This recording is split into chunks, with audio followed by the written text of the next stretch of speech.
سب سے پہلا معیار بنایا گیا ہے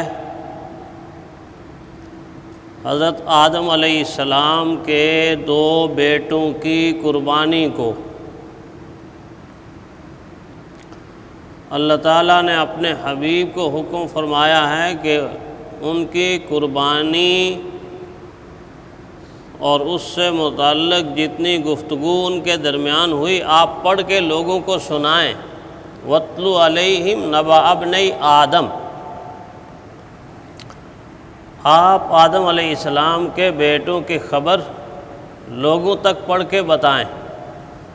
اِذْ قَرَّبَا قُرْبَانًا، کہ لوگ وہ وقت یاد کریں، ماضی کا وہ وقت یاد کریں جب آدم علیہ السلام کے بیٹے قربانی کر رہے تھے، انہوں نے قربانی کی۔ فَتُقُبِّلَ مِنْ أَحَدِهِمَا وَلَمْ يُتَقَبَّلْ مِنَ الْآخَرِ، اللہ تعالیٰ نے ایک کی قربانی قبول کر لی، حضرت حابیل کی قربانی کو قبول کر لیا۔ وَلَمْ يُتَقَبَّلْ مِنَ الْآخَرِ، اللہ فرماتے ہیں دوسرے کی قربانی قبول نہیں ہوئی۔ فوراً سوال پیدا ہوتا ہے کہ یہ عجیب بات ہے، دونوں آدم علیہ السلام کے بیٹے ہیں، آدم علیہ السلام کی اولاد ہیں، قربانی بھی دونوں کر رہے ہیں۔ اللہ تعالیٰ فرما رہے ہیں کہ ایک کی قربانی قبول ہوئی، دوسرے کی قربانی قبول نہیں ہوئی۔ جب دوسرے کی قربانی قبول نہیں ہوئی تو اب بتایا جا رہا ہے کہ دیکھو تو صحیح اس کا رویہ کیا تھا۔ اس کا رویہ ایسا تھا کہ اس رویے والے لوگوں کی قربانی کو قبولیت کا شرف قیامت تک نہیں مل سکے گا۔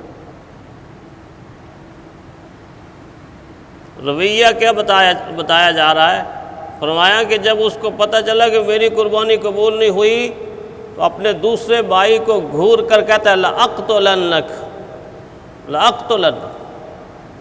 میں تجھے ضرور قتل کروں گا، تیری قربانی قبول کیوں ہوئی، میری کیوں نہیں ہوئی۔ اللہ ظاہر کرنا چاہتے ہیں کہ دل کے اندر کتنا حسد ہے، کتنا بغض ہے، کتنا کینہ ہے، کتنا انتقام ہے، کہ وہ انتقام دل کی گہرائیوں سے اوپر آ کر زبان سے چھلک پڑا۔ لَأَقْتُلَنَّكَ، میں تجھے قتل کر دوں گا۔ امت مسلمہ کو، نسل انسانی کو بتایا جا رہا ہے کہ کیا تم بھی کہیں ایسے جذبات لے کر تو قربانیاں نہیں کر رہے؟ اس لیے کہ جانور کے گلے پہ چھری چلانا تو بڑا آسان ہے، اپنے غصے کے وحشی جانور کی گردن پر چھری چلانا بڑا مشکل کام ہے۔ جانور کو قابو کرنا بڑا آسان کام ہے، اپنے غصے اور انتقام کے وحشی اور منہ زور جانور کو قابو کرنا بڑا مشکل۔ بتایا جا رہا ہے کہ اگر قربانی کرنی ہی ہے تو قربانی سے پہلے کچھ قربانیاں کر لو، ورنہ وہ قربانی رائے گاں اور ضائع چلی جائے گی۔ تم اس بات کا خیال نہیں رکھو گے، تم یہ سمجھتے ہو کہ بس عید آ گئی، عید الاضحیٰ آ گئی، ہم 3 دن قربانیاں کریں گے تو ساری کی ساری قبول ہو جائیں گی، اللہ کرے ساری قبول ہو جائیں۔ لیکن دین سکھا رہا ہے کہ نہیں، قربانیوں سے پہلے بہت ساری قربانیاں ہیں، وہ بڑی ضروری ہیں، وہ کرنی پڑیں گی۔ وہی اصل میں آزمائش ہے، وہی اصل میں امتحان ہے۔ جو اس امتحان میں کامیاب ہوگا تو اس کی اگلی قربانی بھی قبول ہوگی، جو اسی امتحان میں ناکام ہو جائے گا تو اس کی اگلی قربانی کی قبولیت کی بھی کوئی ضمانت نہیں۔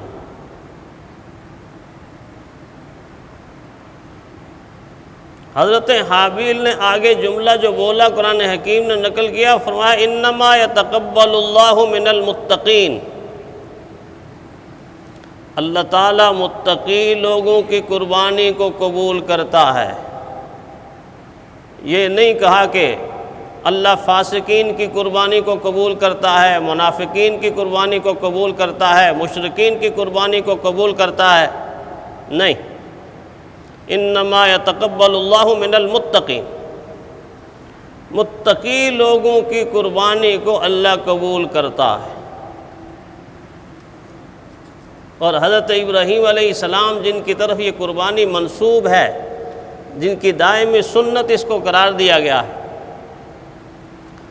انہوں نے بس یہی ایک ہی قربانی کی ہے جس کو ہم زندہ کر رہے ہیں؟ نہیں، ایسا نہیں۔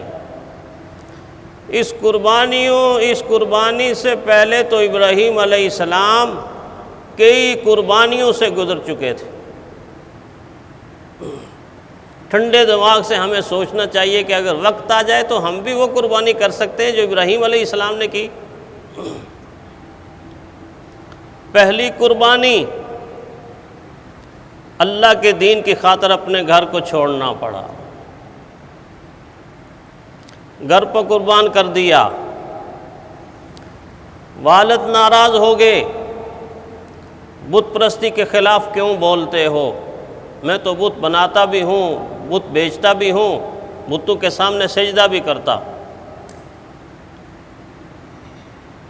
یہاں تک والد گرامی نے دھمکی دی، لَأَرْجُمَنَّكَ، میں پتھر مار مار کے تجھے سنگسار کر دوں گا، تجھے گھر سے نکال دوں گا، جائیداد سے عاق کر دوں گا۔ والد گرامی کی اس دھمکی کو برداشت کر کے، والد کے رویے کو برداشت کر کے اللہ تعالیٰ کو ناراض نہیں کیا۔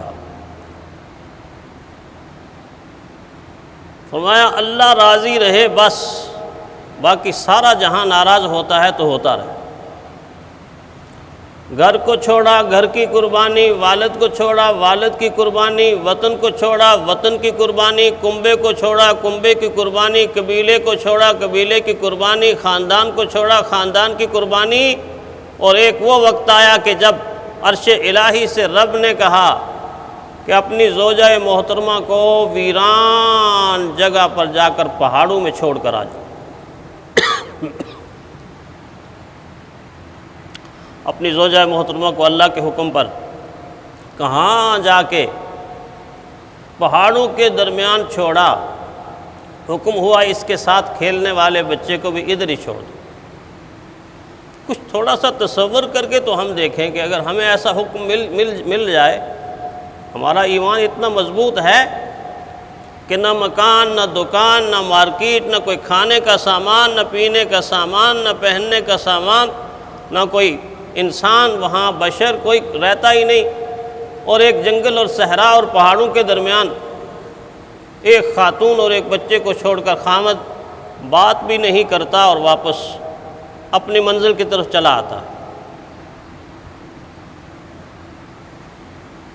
یہ قربانی ہے، بہت بڑی قربانی، جس سے سمجھایا جا رہا ہے کہ دراصل اس جانور کی قربانی سے پہلے یہ ٹریننگ ہے، یہ کورس ہے کہ تم اپنے دل کو دستک دے کر دیکھو اور یہ کہو کہ اے اللہ اگر اس طرح کا معاملہ آیا تو ہم تیری خاطر اولاد کو چھوڑ سکتے ہیں، بیوی کو چھوڑ سکتے ہیں، بچوں کو چھوڑ سکتے ہیں، کنبے کو چھوڑ سکتے ہیں، قبیلے کو چھوڑ سکتے ہیں، خاندان کو چھوڑ سکتے ہیں، گھر کو چھوڑ سکتے ہیں، وطن کو چھوڑ سکتے ہیں۔ اور یہ ساری چیزیں کیا چیزیں ہیں؟ اس سے آگے بڑھ کر وہ وقت بھی آیا کہ جب جان پر بن گئی، نمرود نے آگ جلا دی، تو وہاں پر بھی ابراہیم علیہ السلام نے جان کی قربانی کے لیے آگ میں چھلانگ لگا دی۔ یہ ہے قربانی، یہ ہے قربانی کی روح۔ آج قربانی تو موجود ہے مگر روح موجود نہیں ہے۔ کسی نے اچھا کہا نا کہ رگوں میں وہ لہو باقی نہیں ہے، وہ دل، وہ آرزو باقی نہیں ہے۔ نماز و روزہ و قربانی و حج یہ سب تو باقی ہیں مگر تو باقی نہیں ہے، یعنی تیرا اخلاص باقی نہیں ہے، تیرا مضبوط ایمان باقی نہیں ہے، تیرا کامل یقین باقی نہیں ہے۔ صرف رسمی ایمان، رسمی یقین، رسمی عقیدہ، رسمی اعمال موجود ہے۔ رہ گئی رسم اذاں، روح بلالی نہ رہی، فلسفہ تو رہ گیا، تلقین غزالی نہ رہی۔ دونوں طبقوں کو قرآن حکیم نے برابر بیان کر کے بتایا کہ جو اس قربانی سے پہلے قربانیاں کرتے ہیں ان کی یہ قربانی قبول ہے، اور جو اس قربانی سے پہلے قربانیاں نہیں کرتے ان کی صف کو الگ کر دیا۔ عہدہ بڑی چیز ہے، منصب بڑی چیز ہے، اقتدار بڑی چیز ہے، کرسی بڑی چیز ہے۔ جب اللہ جل شانہ کہ دین کی خاطر عہدہ چھوڑنا پڑے، یہ امتحان آ جائے، یہ آزمائش آ جائے، عہدے کی قربانی دینی پڑے، تو جو عہدے کی قربانی دے گا، جو منصب کی قربانی دے گا، وہ ابراہیم بن ادہم کہلائے گا، اور جو عہدے کو بچا کر اللہ کے دین کو مسترد کرے گا وہ فرعون کہلائے گا۔